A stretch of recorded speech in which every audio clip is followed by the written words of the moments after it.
The news spread through the dusty streets of Red Hollow before the noon sun had even risen, high enough to burn the chill off the morning air. Mara's baby was gone. Taken just like that over a debt she never made, over a mistake that wasn't hers. And the whole town watched it happen. The hook? Mara fell to her knees in the street, hands trembling, as the wagon rattled away with her infant daughter bundled in the back. She tried to chase it barefoot. Breathless, but Sheriff Dugan stepped in front of her with a cold shake of his head. Debt's a debt, he muttered. And Jeb Crow wants his payment. The wagon wheels splashed mud onto her dress as they turned the corner. Her baby's cry echoed through the whole town. And no one, not a soul, moved to help her. Red Hollow was a place where fear lived louder than justice. Chapter 1, A Town of Shadows. Mara didn't have much, just a small sewing room behind the mercantile, a talent for mending torn coats, and her baby girl, Lyra, who had been the only brightness in her life since her husband died last winter. But her late husband had owed money, and the man he owed Jeb Crow was the kind who collected in blood or children. She begged. She screamed. She swore she'd work day and night to pay every last cent. But Crow only smirked. A baby's worth more than coin, he said.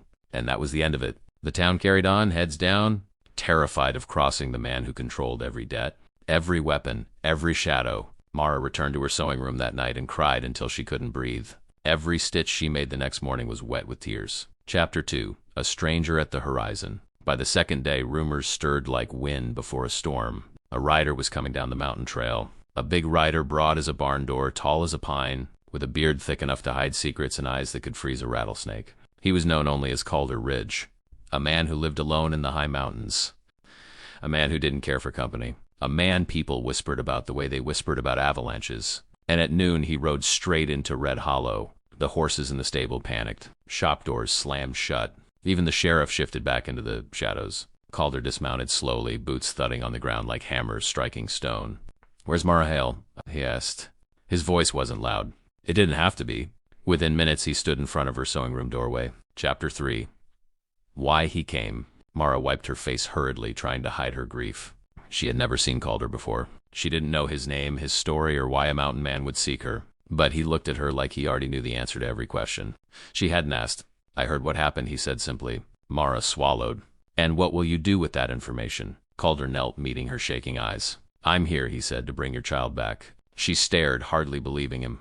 "Why?" she whispered. Calder looked down, jaw out, a long, trembling breath that carried months of fear and years of loneliness. She stepped forward. Lyra reached out toward Calder with a trusting little squeal, and the hardest man in the mountains softened. Final message: strength rises when someone stands beside you. Mara didn't find salvation in miracles. She found it in someone who refused to stay quiet when wrong was done.